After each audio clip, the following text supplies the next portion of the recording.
আপনাদের সবাইকে আমাদের চ্যানেল আওয়ার ইনফিনিটি কিচেনে স্বাগত। আজকে আমি আবার চলে এসেছি আপনাদের কাছে নতুন একটা রেসিপি নিয়ে। রেসিপির নাম হলো সাদা আলুর দম। এই রেসিপিটা একটা স্পেশালিটি আছে। এই রেসিপিটা আপনারা সবাই খেতে পারেন, বয়স্ক বাচ্চা সবাই খেতে পারে, বিকজ এই রেসিপিটা কিন্তু অতটা স্পাইসি হয় না। আর এই রেসিপিটা আপনারা যে কোনো কিছুর সাথে, লাইক পরোটা, লুচি, রুটি, যে কোনো রকম পোলাও সবকিছুর সাথে পরিবেশন করতে পারেন। তো এবার আমরা ঝটপট দেখে নিই এইটা বানাতে কি কি আমাদের উপকরণ লাগছে। দেখুন, প্রথমেই আমরা নিয়েছি আলু। আলুটা আমি প্রথমে খোসা ছাড়িয়ে সিদ্ধ করে নিয়ে তারপর হাফ করে কেটে রেখেছি। এখানে আছে জিরে গুঁড়ো, এখানে আছে ধনে গুঁড়ো, এখানে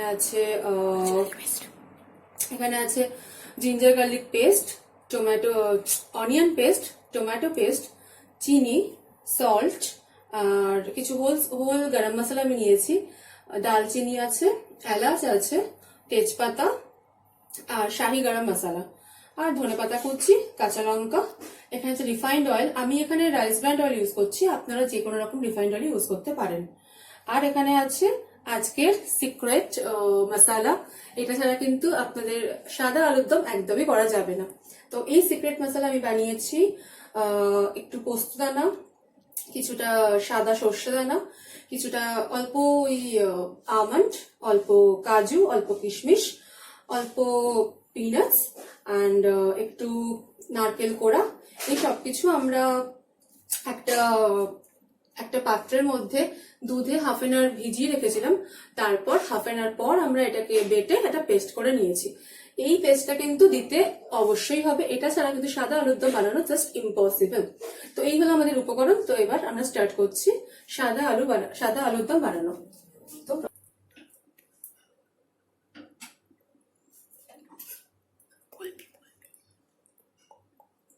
তো আমি গ্যাসটা অন করছি, কড়াইটা রাখছি এখানে। এখন আমি দিয়ে দিচ্ছি আমাদের রিফাইন্ড অয়েলটা।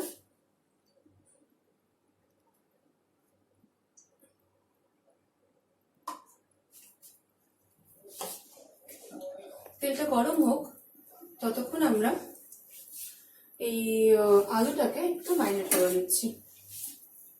অল্প একটু সল্ট দিচ্ছি,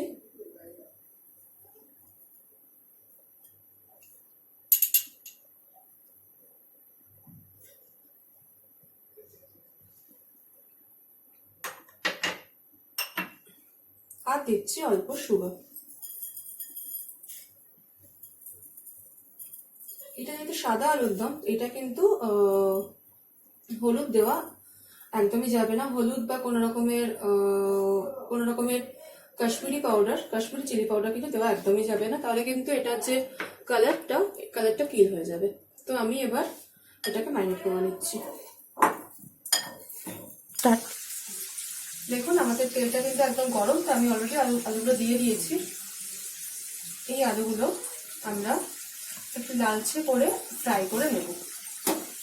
যতক্ষণ না আলুর কালার চেঞ্জ হচ্ছে, আমরা ততক্ষণ কিন্তু আলুগুলোকে ফ্রাই করব। এই আলুগুলো ফ্রাই করতেও কিন্তু আমাদের ওই 7 to 10 মিনিট লাগবে। আলুগুলো প্রথমে একদিক আমরা দিয়েছি, একদিক হয়ে গেলে আবার আর একটা দিক আমরা পাল্টে দেবো, যাতে দুই দিকই সুন্দর করে লালচে হয়ে ফ্রাই হয়। যদি ঠিক করে ফ্রাই না হয়, তাহলে কিন্তু আলুর দমের টেস্টটাও একটু নষ্ট হয়ে যাবে।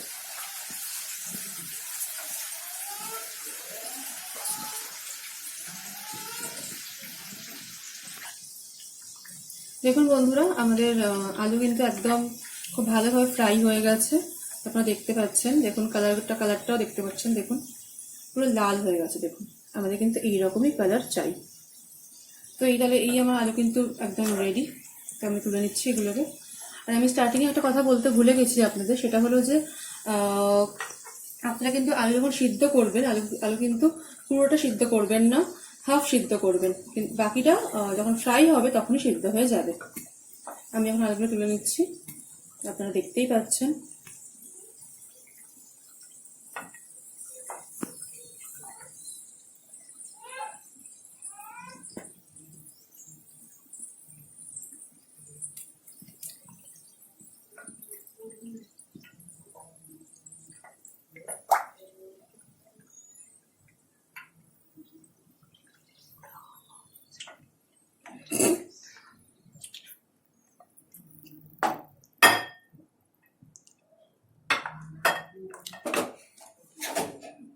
এবার যে বাকি আলুটা আছে সেটা আমরা দিয়ে দিচ্ছি।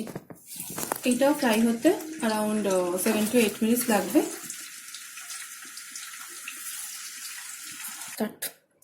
দেখুন বন্ধুরা, আমার ওই আলু ফ্রাই করা হয়ে গেছে, আমি তুলে রেখেছি, আপনারা দেখতে পাচ্ছেন। তো এবার আমার তেল গরম হয়ে গেছে, তো এবার আমি তেলে দিচ্ছি আমি যে হোল গরম মশলা রেখেছিলাম সেগুলো, দালচিনি দিচ্ছি,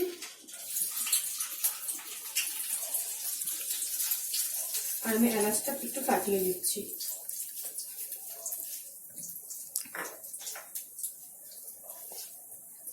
এলাচ সবসময় ফাটিয়ে দেবেন, নয়তো কিন্তু ভীষণ সেটার সম্ভাবনা থাকে।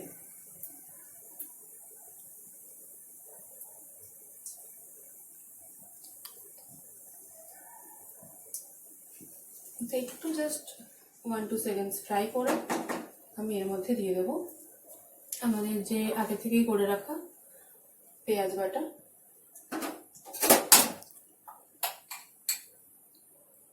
আমি এখানে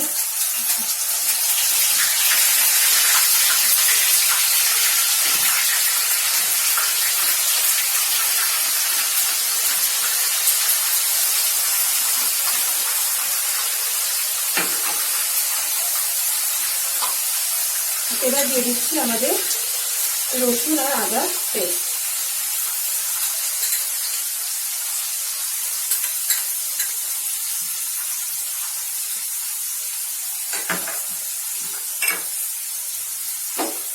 তারপর দিচ্ছি অল্প ধনে গুঁড়ো,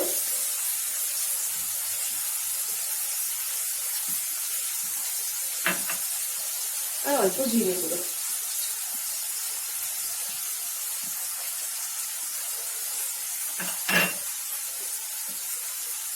অল্প একটু সুন্দর।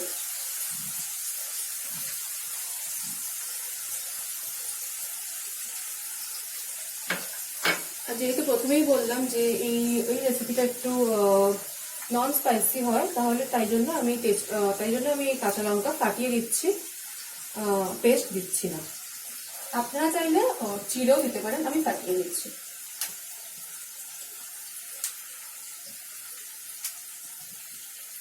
এবার এই মশলাটাকে আমাদের ভালো করে কষাতে হবে যতক্ষণ না তেলটা বেরিয়ে আসে। আপনারা দেখতে পাচ্ছেন মশলাটা এখন এরকম দেখতে পাচ্ছে।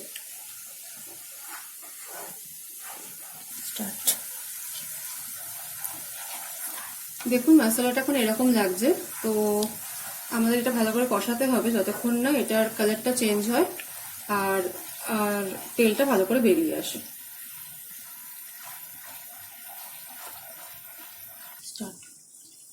দেখুন বন্ধুরা, আমাদের এই যে মশলার যে পেস্টটা খুব ভালো করে কষানো হয়ে গেছে, তেলটাও আপনি দেখতে পাচ্ছেন অনেকটাই ছেড়ে দিয়েছে।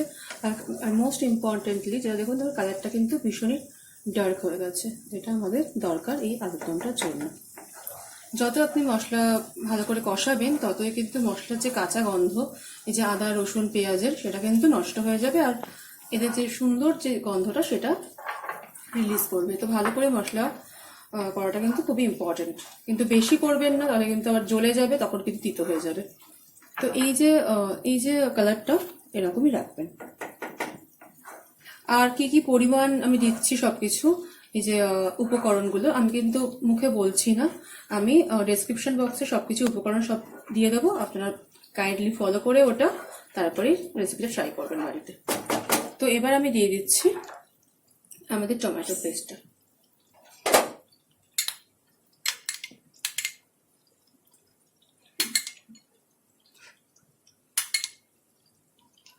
পুরোটাই লাগবে টমেটো পেস্টটা।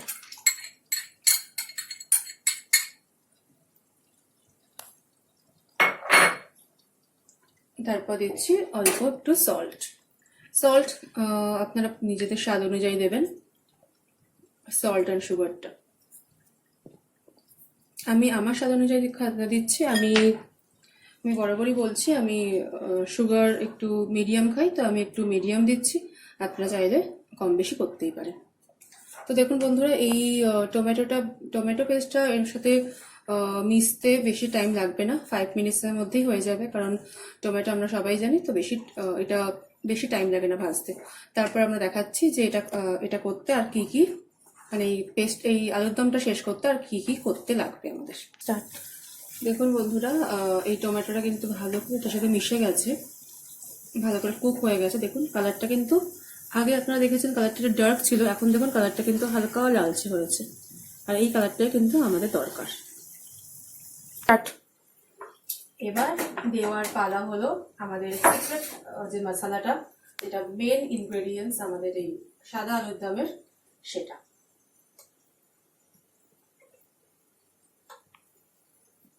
এই পেস্টটা এমনিতেই এত ক্রিমি যে এই পেস্টটা আপনি যে কোনো রান্নায় দেবেন, সেই রান্নাটাই ভালো হতে জাস্ট বাধ্য। কারণ এই পেস্টটার মধ্যে কিনা নেই, মানে ভালো ভালো ইনগ্রেডিয়েন্ট সবই আছে। তো শুধু সাদা আলুর দম না, আপনারা এই পেস্টটা দিয়ে কিন্তু যে কোনো রকমের ননভেজ আইটেমও খেতে পারেন। এটা দিয়ে কিন্তু মাছ, তারপর চিকেন খুবই ভালো হয়, তো আপনারা ট্রাই করে দেখতেই পারেন। তো এই পেস্টটা দিয়েও আমাদের কিছুক্ষণ একটু ভেজে নিতে হবে ব্যাপারটাকে। তো এটা করতে কিন্তু খুব একটা টাইম লাগবে না, বিকজ অলরেডি আমাদের অল মশলাস ফ্রাই করা আছে, তো খুব একটা টাইম লাগবে না এটার সাথে মিশতে। এখন আমরা একটু সুগার অ্যাড করব। আমি গ্যাসটা কমিয়েই করছি, আপনারা আপনাদের সুবিধা মতো কখনো বাড়িয়ে কখনো কমিয়ে করবেন। খুব একটা হাই হিটে করবেন না, তাহলে কিন্তু মশলা জ্বলে যাওয়ার সম্ভাবনা থেকে থাকে। তো মিডিয়াম টু স্লো হিটেই করবেন।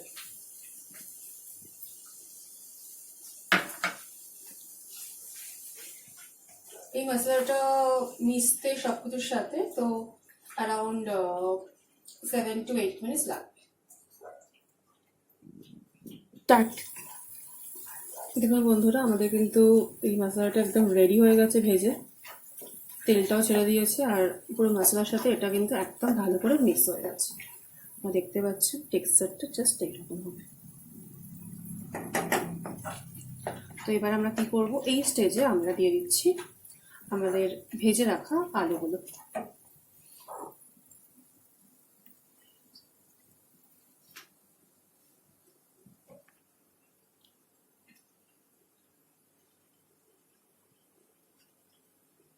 আমি আলুগুলো দিচ্ছি। আলুগুলো দিয়ে আমি এই মশলার সাথে একটু ভালো করে মিক্স করে নেব, যাতে এই মশলাগুলো আলুর মধ্যে ভালো করে ঢুকে যায় আর আলুর দমটা খেতে টেস্টি করে।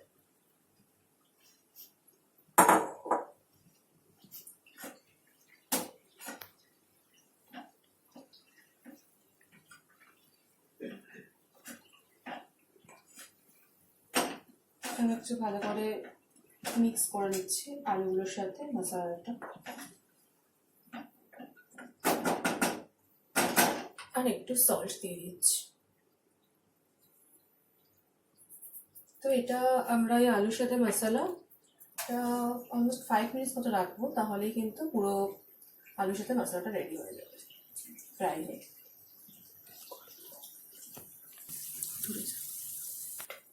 তো আমাদের আলুটা কিন্তু একদম ভালো করে মিশে গেছে এটার সাথে। তো এবার আমরা একটু ওয়াটার দিয়ে দিচ্ছি।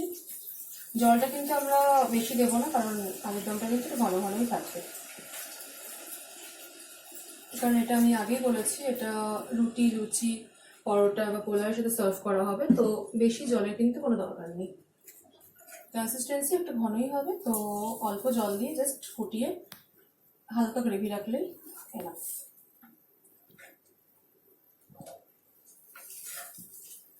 আর আমি টমেটো দিয়েছি, তো আমার কালারটা কিন্তু হালকা একটু লালচে আসছে। আপনারা যদি একদমই লালচে ব্যাপার পছন্দ না করেন, তাহলে কিন্তু আপনারা টমেটোটা এর থেকে বাদ দিয়ে দিতে পারেন, বাদ দিয়ে টক দই ইউজ করতে পারেন।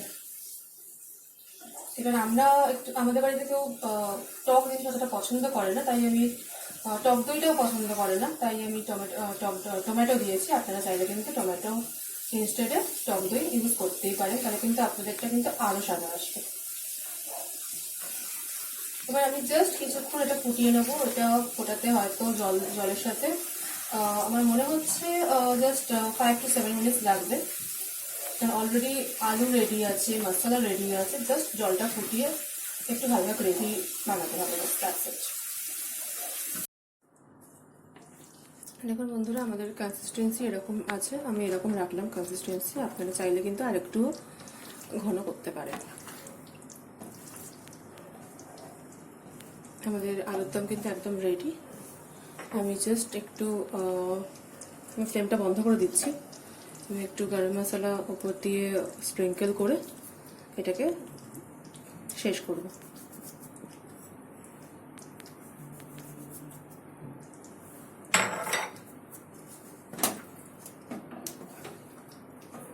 তারপর নাড়িয়ে দিচ্ছি যাতে পুরো গ্রেভিটার মধ্যে গরম মশলার গন্ধটা যায়। এবার আমি অল্প ধনেপাতা দিয়ে দিচ্ছি এখানে, ধনেপাতা কুচি।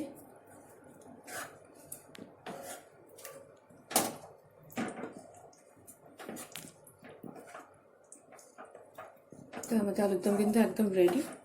এবার আমি আপনাদের সার্ভ করে দেখাবো। দেখুন বন্ধুরা, এবার আমি সার্ভ করছি আলুর দমটা।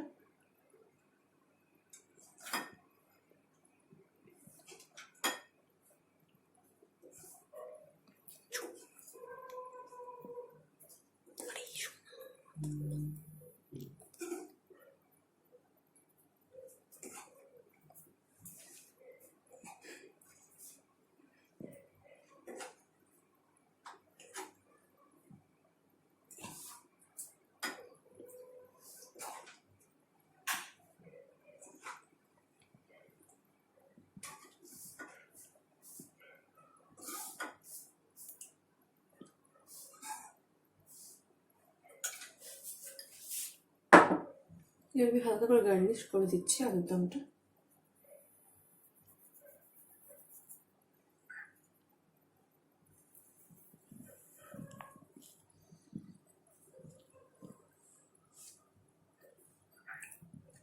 আমাদের আলুর দমটা কিন্তু একদম রেডি। তো দেখতে যতটা ভালো হয়েছে, খেতেও কিন্তু ঠিক ততটাই ভালো হবে। আপনারা অবশ্যই এটা বাড়িতে ট্রাই করবেন, আর আমার সাথে ফিডব্যাকটা শেয়ার করতে কিন্তু একদম ভুলবেন না। যদি আপনাদের ভিডিওটা ভালো লেগে থাকে তো অবশ্যই আমাদের চ্যানেলটা সাবস্ক্রাইব করবেন, শেয়ার করবেন অ্যান্ড লাইক করবেন। দেখা হবে নেক্সট ভিডিওতে আবার আপনাদের সবার সাথে। ততদিন সুস্থ থাকবেন, ভালো থাকবেন। ধন্যবাদ এতক্ষণ সাথে থাকার জন্য, সাপোর্ট করার জন্য। ধন্যবাদ।